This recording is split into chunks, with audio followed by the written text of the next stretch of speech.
ESPN is losing its mind over Caitlin Clark's new contract in Europe, acting like they had any control over her decision. But Clark isn't looking back, no matter how much they whine. Why? Because she knows her worth, and unlike the WNBA, she values herself. She won't stay in a league that can't even protect its biggest star. Why should she? Clark has voiced her frustration with the rough physical defense and the refs' inaction. She told reporters, "I feel like I'm getting hammered, and opponents get away with things others wouldn't." Clark has been battered by players, ignored by refs, and targeted by haters who couldn't handle the fact that she was single-handedly keeping the WNBA relevant. Now everyone's losing their minds because she's decided she's worth more than being the WNBA's cash cow. ESPN, your golden goose flew the coop, and now all you're left with is a missed opportunity. Caitlin Clark has dropped a bombshell on the WNBA, and it's hilarious to see ESPN suddenly acting like they care now that she's heading overseas. After carrying the league on her back all season, enduring brutal fouls, and being body checked like it was hockey, she's finally had enough, and who can blame her? She was on the wrong team, and the WNBA wasn't protecting its star player. In her final game against the Connecticut Sun, she put up 29 points, 10 assists, and 7 rebounds. She was a one-woman show while her teammates floundered, and the WNBA let the refs treat her like a punching bag. Caitlin Clark was assaulted in her first WNBA playoff game, and now ESPN is scrambling to pay attention. Before Clark, the Indiana Fever were lucky to get 3,000 fans, but with her, they averaged 177,000 per game, leading the league in attendance.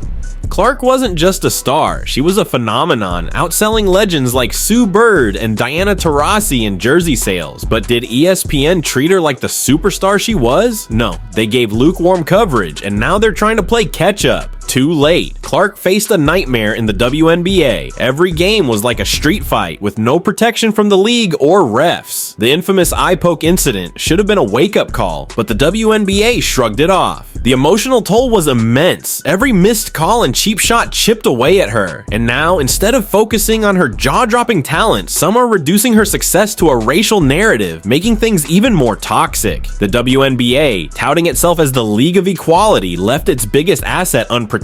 ESPN and the league ignored the blatant dirty plays and are now scrambling to pick up the pieces. Caitlin Clark, the lifeline of the WNBA, has had enough, and now she's taking her talents to Europe. She was the heartbeat of the league, and they let her slip away. As she heads to Europe, ESPN and the WNBA are left staring at a massive void they can't fill. They had a shot at greatness and blew it. Now they'll have to say goodbye to the ratings, merchandise sales, and buzz that Clark brought to the league. They could have built an empire around her, but instead, they're left scrambling for scraps. Enjoy Europe, Caitlin. You deserve better than this mess.